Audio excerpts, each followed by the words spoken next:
Assalamualaikum warahmatullahi wabarakatuh.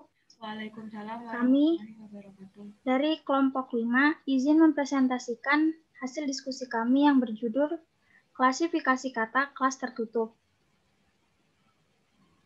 Anggota kelompok 5 sendiri terdiri dari Eliana Maulida dengan NIM 201022103 dan saya sendiri Marcelia Dwi Lestari dengan NIM 201022103. Untuk yang pertama, definisi klasifikasi kata kelas tertutup. Klasifikasi kata kelas tertutup adalah kelas kata yang jumlah keanggotaannya terbatas dan tidak tampak kemungkinan untuk bertambah atau berkurang. Untuk klasifikasi kata kelas tertutup ini pun bisa dikatakan tidak pernah menjadi dasar dalam suatu proses morfologis. Yang kedua, kategori klasifikasi kata kelas tertutup. Menurut Abdul Qaher, anggota dari kelas tertutup adalah kata-kata yang berkategori adverbia, preposisi, konjungsi, pronominal, numeralia, interjeksi, artikulus, dan partikel penegas. Untuk yang pertama, adverbia. Selanjutnya, Eliana. Adverbia adalah kata keterangan atau kata keterangan tambahan. Fungsinya adalah menerangkan verba, nomina, atau adjektiva. Komponen makna utama yang dimiliki dari kata-kata berkelas adverbia adalah yang pertama dan negasi, yaitu kata-kata tidak, bukan, tanpa, dan tiada. Kata-kata tidak digunakan untuk menegasikan kelas verba dan adjektiva. Kata bukan digunakan untuk menegasikan kelas nomina. Kata tanpa digunakan untuk menegasikan kelas nomina dan verba. Kata tiada digunakan untuk menegasikan kelas nomina dan verba. Berikutnya ada frekuensi, yaitu kata-kata sering, jarang, kadang-kadang, biasa, sesekali, kerap kali, dan selalu. Adverbia ini hanya dapat digunakan untuk kelas verba.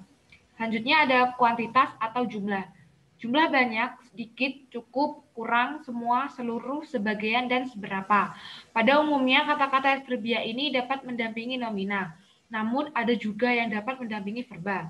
Berikutnya ada kualitas atau derajat, yaitu agak, cukup, lebih kurang, sangat, paling, sedikit, dan sekali.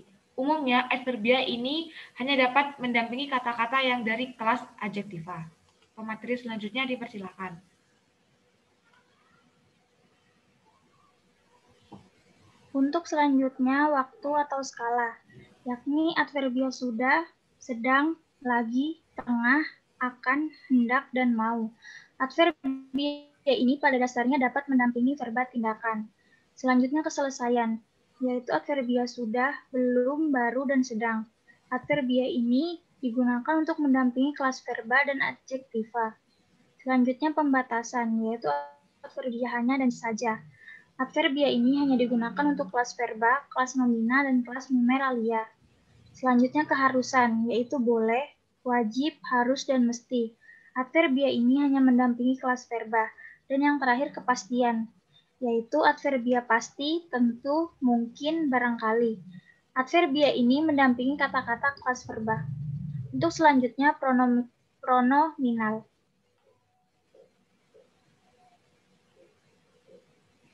Pronominal adalah kata ganti. Pronominal dibedakan jadi 4, yaitu kata ganti diri yang pertama, menggunakan kata ganti orang pertama, tunggal, dan jamak. Orang kedua tunggal dan jamak, serta orang ketiga tunggal. Yang kedua, kata ganti petunjuk, menggunakan kata ini dan itu yang digunakan untuk menggantikan nomina sekaligus dengan penunjukan. Misalnya, buku itu belum saya baca dan buku ini adalah buku impor. Yang ketiga ada kata ganti tanya. Kata ganti tanya itu adalah apa, siapa, mengapa, berapa, bagaimana, dan kapan. Bisa disebut dengan 5W plus 1H. Yang keempat yakni ada pronominal tak tentu. Adalah menggunakan kata seseorang, salah, seorang, siapa saja, setiap orang, masing-masing, suatu, sesuatu, salah satu, beberapa, dan sewaktu-waktu. Selanjutnya ada numeralia.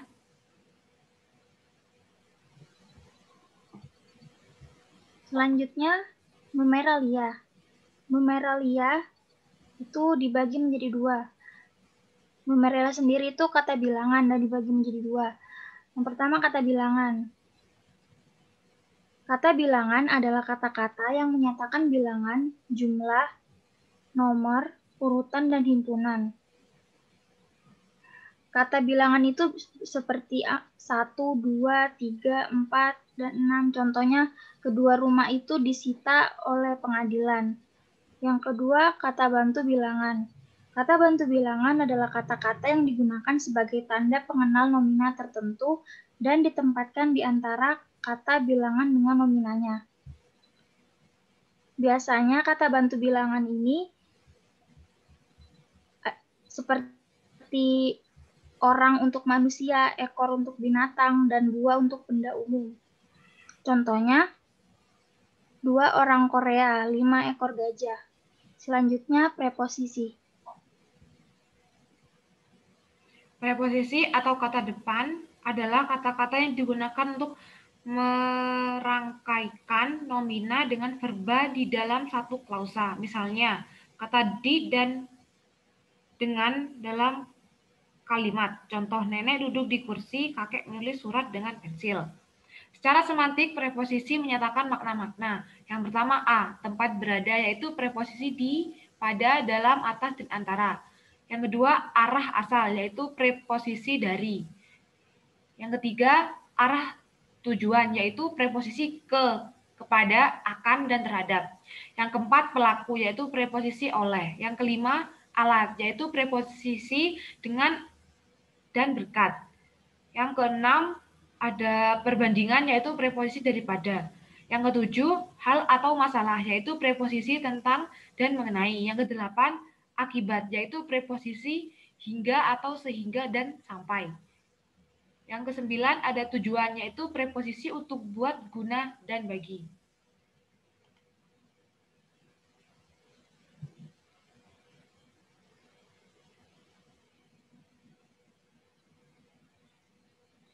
Untuk pemateri selanjutnya dipersilahkan.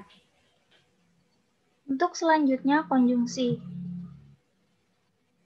Konjungsi atau kata penghubung adalah kata-kata yang menghubungkan satuan-satuan sintaksis, baik antara kata dengan kata atau antar kalimat dengan kalimat. Dilihat dari kedudukannya, konjungsi dibedakan menjadi 3. Yang pertama, konjungsi koordinatif. Konjungsi koordinatif adalah konjungsi yang menghubungkan dua unsur kalimat atau lebih yang kedudukannya sederajat atau setara, misalnya dan, atau, tetapi, melainkan, bahkan, kecuali, lalu, yaitu. Contohnya seperti nenek dan kakek pergi ke pasar.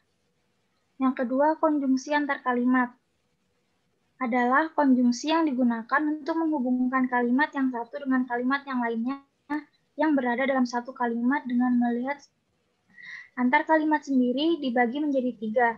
Yang pertama, menghubungkan dan mengumpulkan, yaitu konjungsi jadi, karena itu, oleh sebab itu, kalau begitu, dan demikian. Yang kedua, menghubungkan menyatakan penegasan, yaitu lagi pula dan apalagi. Yang terakhir, yang ketiga, menghubungkan mempertentangkan atau mengkontraskan, yaitu namun dan sebaliknya. Untuk materi selanjutnya dipersilakan. Baik, di sini ada konjungsi subkoordinatif adalah konjungsi yang menghubungkan dua unsur kalimat klausa yang kedudukannya tidak sederajat. Subkoordinatif ini dibedakan pula atas konjungsi yang menghubungkannya, yaitu yang pertama menghubungkan menyatakan sebab akibat, yaitu konjungsi sebab akibat karena. Yang kedua, menghubungkan menyatakan persyaratan, yaitu kalau. Yang ketiga, menghubungkan menyatakan tujuan, yaitu agar, supaya. Yang keempat ada menghubungkan menyatakan waktu, yaitu ketika, sewaktu-waktu, sesudah. Yang kelima, menghubungkan menyatakan akibat, yaitu sampai, hingga, sehingga. Yang keenam, menghubungkan tujuan atau sasaran, yaitu untuk, guna.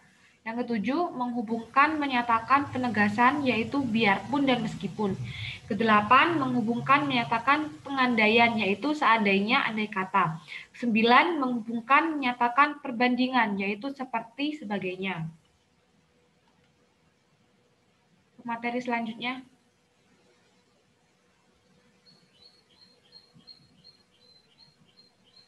Untuk anggota yang keenam, yaitu artikulus atau kata sandang. Artikulus atau kata sandang dalam bahasa Indonesia itu adalah si dan sang. Contohnya seperti, nama kucingku adalah si manis. Sang merah putih berkibar di depan istana merdeka. Yang ketujuh, interjeksi atau perasaan. Interjeksi adalah kata yang mengungkapkan perasaan batin. Misalnya karena kaget, marah, terharu, kangen, kagum, sedih. Interjeksi sendiri ini dibagi menjadi dua, yaitu interjeksi yang berupa kata-kata singkat seperti wah, hai, oh, dan ha. Dan yang kedua berupa kata-kata biasa seperti aduh, gila, kasihan, astaga, alhamdulillah, dan masya Allah. Dan yang terakhir partikel. Partikel itu menggunakan kata kah, tah, lah, pun, dan per. Contohnya, ambillah yang mana yang kamu suka. Dan yang terakhir, gaji kamu naik per 1 April. Sekian presentasi dari kelompok kami. Kurang lebihnya mohon dimaafkan. Wassalamualaikum warahmatullahi wabarakatuh. Waalaikumsalam warahmatullahi wabarakatuh.